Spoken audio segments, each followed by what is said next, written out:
So the story goes on that Gabby and Antilla started off by using a private group chat to plot their conspiracy against the Tate brothers. Upon information and belief at the heart of the conspiracy was the motive to defraud Andrew Tate of 200,000 euros. On April 10th, 2022, Emma, Gabby, and Antilla initiated their plot to obtain money from Andrew through false pretenses. Although they were ultimately unsuccessful, the following exchange provides insight into how Gabby and Antilla planned to defraud and extort Andrew of money and potentially other luxuries. Tax is also another important element for controlling your woman. You're not going to pay anybody tax because you're getting paid in Bitcoin. So you don't need to pay tax to anybody. That's not legal advice, by the way. You need to tell your girl that you're paying the tax. Because girls are lazy, and girls are stupid, and girls don't understand how taxes work. So the girl's working with you, and you're like, oh, okay, yeah, we've made this much money, but I'm going to pay the tax to make sure we don't get in trouble. She'll sit there and go, okay. Now that allows you to do two things. One, it's another control element. See how that control is a recurring theme over and over and over again? If I work with him, my tax is not a problem. If I do it alone, I have to deal with taxes. Taxes are complicated. It's a control element. And he doesn't have respect for these women at all because he thinks they're stupid. It allows you to pay her a smaller percentage.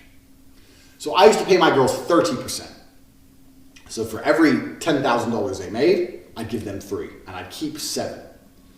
They thought they were on 50%. And I said that the disparity is because of taxes. So you're on 50%, but we had to pay the tax first, and then it's 50-50. So really you're paying 30, you tell them you're paying 50, the difference is in the tax. That's where the disparity lies, taxes. If they don't believe you or they want to get fresh or whatever, print out some tax forms. I used to do this all the time. I used to print out some random tax forms and say, yeah, sign here and sign this. What is it? It's for the tax. You want to pay the tax or not? Oh, okay. And they just sign away. They don't know what they're fucking signing. I just throw them away afterwards. But they think something's happening. Something real's happening. Nothing's happening besides me getting rich, bitch. Okay, I will think about it. Like what to say. The two women, Emma and Antilla, then go on to take matters to the next level and have the following conversation in text messages, and in pertinent part in which they describe how they will employ matters of deception against the Tate brothers to carry out the criminal act. So really you're paying 30, you tell them you're paying 50, the difference is in the tax. That's where the disparity lies, taxes. Starts contacting government friends, and that is what eventually puts the United States Embassy in Bucharest on alert of Emma Gabby's allegations that Emma, Gabby, and Antilla were being human trafficked by the Tate brothers. Martelli does this despite the fact that Gabby tries to talk him out of calling the embassy. So she's trying to get some attention from this guy. She's like, I don't even want to be here. There's no way for me to leave. And then he's like, whoa, is that real? Because we should call the embassy. And then she's like, whoa, don't call the embassy, because maybe she's not telling him the truth. Maybe she's saying this for attention and to elicit a response and to have him worried, but this guy takes the next step. These are the text messages between Emma Gabby and Matthew Martelli, who is also an American citizen. Emma Gabby writes, hard thing is getting out of this house. There's 3 other girls besides her and I. They're groomers and handlers. Those are from some pretty serious words. She's texting Martelli saying these are groomers and handlers. She's using the word human sex trafficking. Now you're starting to see where all of these words are coming from. The circumstances that the injured person was not allowed to leave that house unaccompanied also resulted from her conversations with the defendant, Andrew Tate, through the WhatsApp application. So this is from the injured person, AU. We had breakfast and we talked with my sister. I just talked to Y, and she told me that there was something between you two. I want to do my exercises, send some emails, read the Bible, and maybe go to town later. And A, what are you doing? And E says, well, E is Andrew Tate.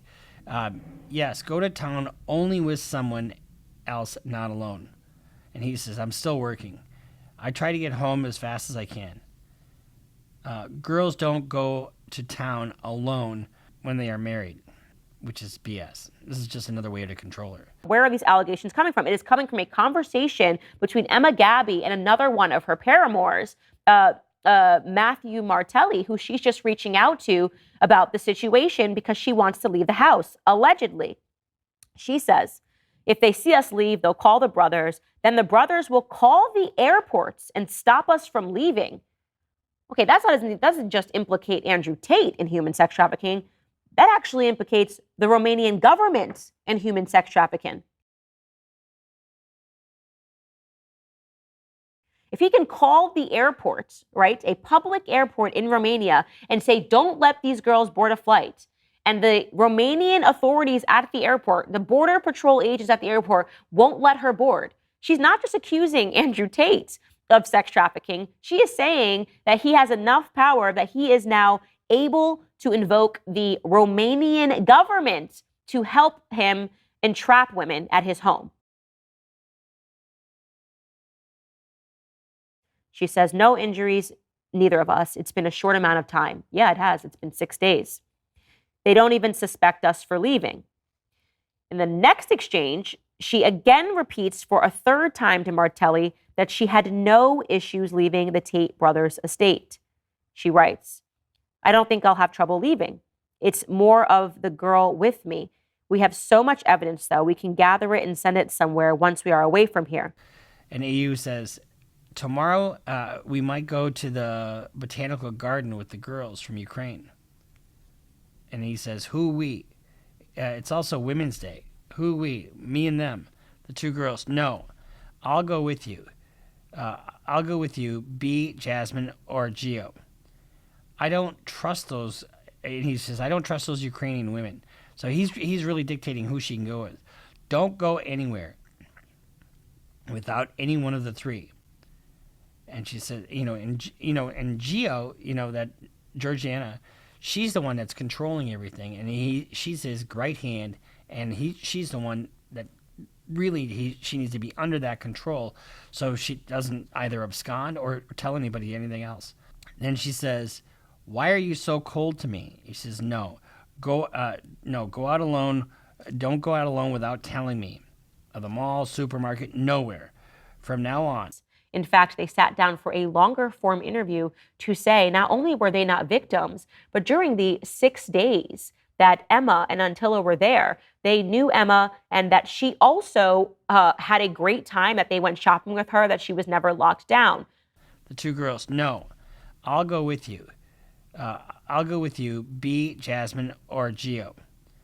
I don't trust those, and he says, I don't trust those Ukrainian women. So he's really dictating who she can go with. Don't go anywhere without any one of the three.